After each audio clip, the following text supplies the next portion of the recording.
현재 상황을 보기 전에 저희가 최순실 국정농단에서 국민들을 더욱 화나게 했던 의혹 가운데 잠시만요. 제가 좀 진도를 나가려고 했는데 대통령 측 대리인단의 이중환 변호사가 최종 변론을 위해서 현재 앞에 섰습니다. 탄핵 심판은 사법적 심판입니다. 정치를 잘못했다고 해서 마음에 안 든다고 해서 탄핵되어서는 안 됩니다. 사법적 절차이기 때문에 엄격한 증거에 의해서 입각이 돼야 되고 중대성도 같이 판단돼야 됩니다. 그런 의미에서 저희들은 이번 탄핵 사건에 증거는 없다고 생각합니다. 또 좋은 결과를 기다리겠습니다. 어떤 부분 좀 중점적으로 변론을 하실 건지. 저희들은 증거가 없다는 데 중점을 둘 예정입니다. 재판장이 변론 종결 선언하기 전까지는 성실하게 투정 같은 거 없이 임하실 예정이신가요? 그럴 예정입니다. 네.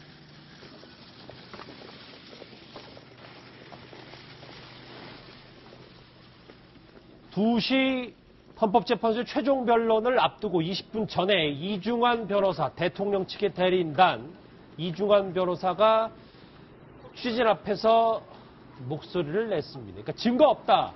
변론 초청을 냈다는데 김남국 변호사님, 저 얘기는 이제 오늘 저 얘기, 그러니까 저 기조로 계속 나가겠다는 측면을 봐야 되는지요? 그것도 사실은 또 여러 가지 확인해 봐야 될 것 같습니다. 왜냐하면 이중환 변호사는 또 저렇게 이야기를 하는데 저 변호인단에서 사실상 박근혜 대통령의 어떤 주장과 관련해서 일치된 목소리가 나오질 않고 있습니다. 서석구 변호사도 들어가니까 저 변호인, 그러니까 대리인단에서도 한 목소리가 안 나오는 거죠. 심지어는 뭐 이중환 변호사 같은 경우에는 뭐 김평우 변호사가 변론한 내용 내가 모르겠다. 그쪽한테 물어봐라라고 이야기를 할 정도로 굉장히 무책임한 모습을 보이고 있고 서로 간에도 과연 변호인단 회의를 하고 있는지, 변호인단 토론을 해서 어떤 주장이나 이런 어떤 증거에 대한 의견을 정리하고 있는지 그 부분이 의심스럽기 때문에 제 생각에는 김평우 변호사는 증거가 없다라는 쪽에 변론을 할 것으로 생각이 되고요.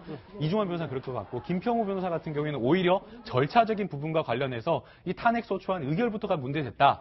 그리고 그 다음에 지금 이 진행되는 어떤 재판관이나 이런 재판의 어떤 절차나 이런 게 공정하지 않다라고 하면서 따로따로 다 변론을 할 것 같습니다. 예, 마치도 무슨 섞어찌개 운운하는데요. 따로 국밥 같아요. 그러니까는 지금 그 국회 소추한 그 소추위의 주장이 섞어찌개다. 그러니까 이것저것 다 해가지고 따로따로 해야 되는데 섞어서 했으니 절차상의 하자가 있다 이렇게 얘기해놓고 지금 저 대통령 측 변호사들은 한쪽에서 증거 없으니까 이거는 좋은 결과가 나오길 바란다. 또 조금 전에 말씀하셨듯이 김평우 변호사는 이거 절차상의 중대한 하자다. 또 서석구 변호사는 또 다른 논리를 개진할 것이고 손범규 변호사도 마찬가지일 거고요. 그래서 오늘 시간은 좀 길어지지 않을까라는 생각은 듭니다. 예, 말씀하신 것처럼 진짜 헌재버스터라고 불리는 릴레이 변론을 이어가겠다 뭐 이런 취지를 밝혔는데 오늘 재판이 꽤 길어질 것 같아요. 그렇습니다. 일단 지금 현재 그 국회 소추인단 측은 1시간 정도 이 정도 분량으로 해서 이제 한 4명이 돌아가면서 그냥 15분씩 이렇게 이제 그 국회 소추 이유를 밝히겠다는 것이고요.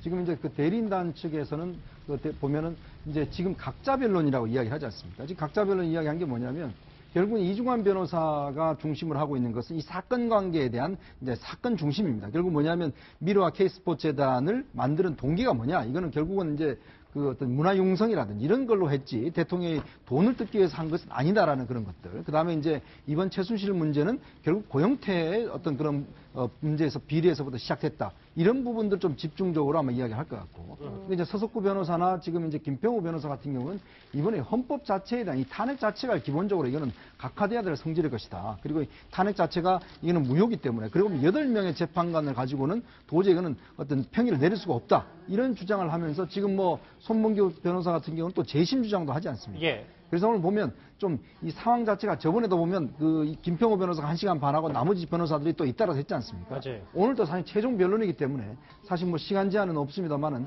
아마 그 변호인들이 상당히 자기 주장들을 좀 펼칠 가능성이 좀 높다라고 보여집니다. 근데 과거 이제 노무현 대통령 탄핵 때 마지막 최후의 변론 기일날 정반대 일이 벌어졌어요. 그러니까 노무현 대통령 탄핵 때는 국회 측에서 지금 검사 측에서 이게 양쪽에서 30분씩 시간을 줬거든요.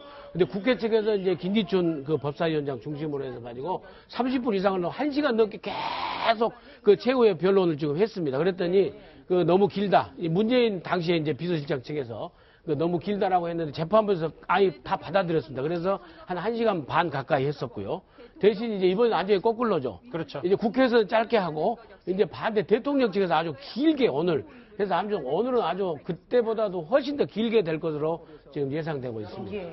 한 2, 3분 전에 아까 이중환 변호사의 모습 봤는데 이동욱 변호사가 일찌감치 도착을 했었군요. 그러니까 본인이 열심히 준비했으니까 이따 들어오면 알 겁니다. 이런 취재진에게 얘기를 했는데 아까 헌법재판소 그 대리인단의 출석 말고도 아까 잠깐 화면에다 짚었지만 헌법재판소 대치 상황이 상당히 좀 긴장감은 높습니다. 물론 뭐 취재진의 이 열기도 뜨겁습니다만 이 최종 변론을 앞두고 이제 현재 밖에서도 저렇게 대치 상황, 그러니까 탄핵을 기각한다, 탄핵 기각 쪽, 이제 탄핵을 인용해야 된다라는 목소리들이 저렇게 경찰의 폴리스 라인을 칠 정도로 상당히 지금도 긴장감이 고조되고 있는데 15분 정도밖에 남지 않았습니다.